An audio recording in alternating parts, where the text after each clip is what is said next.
श्री कृष्णाय नमः। श्री गोपीजन वल्लभाय नमः। श्रीमदाचार्य चरण कमलेभ्ये नमः। श्री गुसाई जी परम दयालवे नमः। श्री गुरुवे नमः। अपने माथे बिराजता सेव्य स्वरूपाय नमः। सर्व वैष्णवने जय श्री कृष्ण। गत विडियो में આપણે નવવિલાસ સુધીનું જોયું, માલવરાગની થોડીક કોશિશ કરી। હવે આજે વિજયાદશમી, દશેરા, એટલે આસો સુદ દસમના દિવસે આપણે આ દશેરાનો ઉત્સવ મનાવીએ છીએ। અને જે નવધા ભક્તિનો આપણે ભાવ જોયો, એટલે કે નવવિલાસમાં, એ હિસાબે શ્રી સ્વામિનીજીએ પ્રભુ ઉપર વિજય પ્રાપ્ત કર્યો હતો, એ ભાવના છે દશેરાની। અને એ ભાવથી જ પ્રભુને જવારા ધરાવવામાં આવે છે। દસમી એટલે કે દશમના દિવસે સંધ્યાકાળે વ્યાપીની હોય અને શ્રાવણ નક્ષત્રવાળો દિવસ હોય, એ દિવસે દશેરા મનાવવામાં આવે છે। નવધા ભક્તિ અને દસમી પ્રેમ લક્ષણા ભક્તિ, એ ભક્તિને શરણે લઈને રૂપ ચૌદસ, એટલે દિવાળી વખતે જે આપણે આવીએ છીએ ને, રૂપ ચૌદસના દિવસે તેમના વિરહ અગ્નિથી પ્રભુને સ્નાન દ્વારા અંગીકાર કર્યો છે, એવો દશેરાનો ભાવ છે। દશેરાના દિવસે 9 નાના નાના ગોબરના કૂવા બનાવવામાં આવે છે, જે નવધા ભક્તિનો ભાવ તરીકે। પછી 10મો જે કૂવો એ થોડો મોટો બનાવવામાં આવે છે, ગોબરનો કૂવો જેને કહેવાય, એ પ્રેમ લક્ષણા ભક્તિનો છે 10મો। અને હજી બીજા 4 નાના નાના કૂવા બનાવવામાં આવે છે, એ 4 મુક્તિના ભાવથી આવે છે।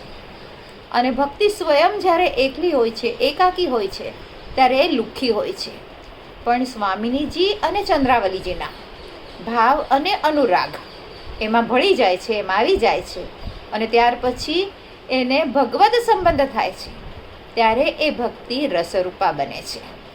અને આ ભાવથી અક્ષત, સિંદૂર અને પ્રસાદી જવારા એ પૂવા ઉપર, એટલે ગોબરના જે પૂવા બનાવેલા હોય છે એના ઉપર ધરાય છે। ભક્તિની સામે મુક્તિ જે છે એ એકદમ તુચ્છ છે, એટલા માટે એના નાના નાના પૂવા આવે છે। આ પૂવાને સૂકવી દેવામાં આવે છે, એટલે દશેરાના દિવસે આ બધાનું સ્થાપન કરે, એનું પૂજન કરે, અને ત્યાર પછી એને સૂકવી દેવામાં આવે છે। અને એ જ્યારે સુકાઈ જાય ત્યાર પછી એને રાખી મૂકે છે, અને રૂપ ચતુર્દશીના દિવસે તેને પેટાવીને તેના ઉપર જલ ગરમ કરવામાં આવે છે, એટલે અગ્નિ પ્રજ્વલિત કરે છે એના ઉપર, અને એના ઉપર જલ ગરમ કરવામાં આવે છે, ઉષ્ણ કરવામાં આવે છે, અને એ જલથી પ્રભુને સ્નાન કરાવવામાં આવે છે।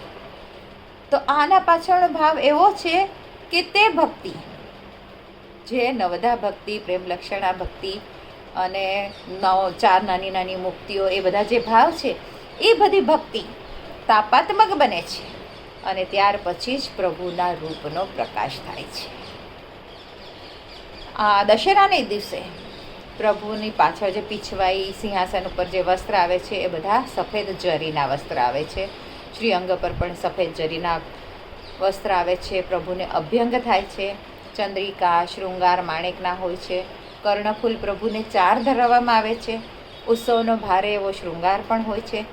સામગ્રીમાં વિશેષ કરીને 10 મોટા માટ આવે છે, એટલે જેને આપણે ઠોર તરીકે પણ ઓળખીએ છીએ, એવા મોટા મોટા માટ 10ની સંખ્યામાં પ્રભુને ધરવામાં આવે છે। પછી દાળના ગુંજા, ખીર, છાસવડા, મનોહર, આવી રીતે વિવિધ બધી જાત જાતની સામગ્રી પ્રભુને ધરવામાં આવે છે। અને આજથી વિશેષમાં ઉત્સવનો તો બીજો બધો નિત્યનો ક્રમ વ્યવસ્થિત રીતે થાય જ છે, પણ આજથી વિશેષમાં આકાશ દીવો શરૂ કરવામાં આવે છે, જે કારતક સુદ પૂનમ સુધી કરવામાં આવે છે, નિત્યમાં થાય છે। અને આજથી અન્નકૂટની વધાઈ પણ બેસે છે, જે મંગળાથી ગાવાની શરૂઆત થાય છે। અને મર્યાદા માર્ગમાં રામજીએ રાવણનો વધ કર્યો હતો, એટલે અસત્ય ઉપર સત્યની જીત થઈ, અમંગલ ઉપર મંગલની જીત થઈ। આ ભાવથી દશેરાના દિવસે રાવણનું દહન કરવામાં આવે છે, અને દશેરાનો ઉત્સવ મનાવવામાં આવે છે। તો આ અલગ અલગ ભાવ આપણે આજે જાણવાની કોશિશ કરી। આજ માટે આટલું જ। આજના પછીનો શરદ ઉત્સવ, એટલે શરદ પૂર્ણિમા, એનો ઉત્સવ આપણે આવતા વિડીયોમાં જોઈશું। આજના મારા વચનોને પ્રભુ ચરણોમાં સમર્પિત કરું છું। કૃષ્ણાર્પણમસ્તુ। જે કાંઈ ભૂલચૂક થઈ હોય તે માટે ક્ષમા ચાહું છું.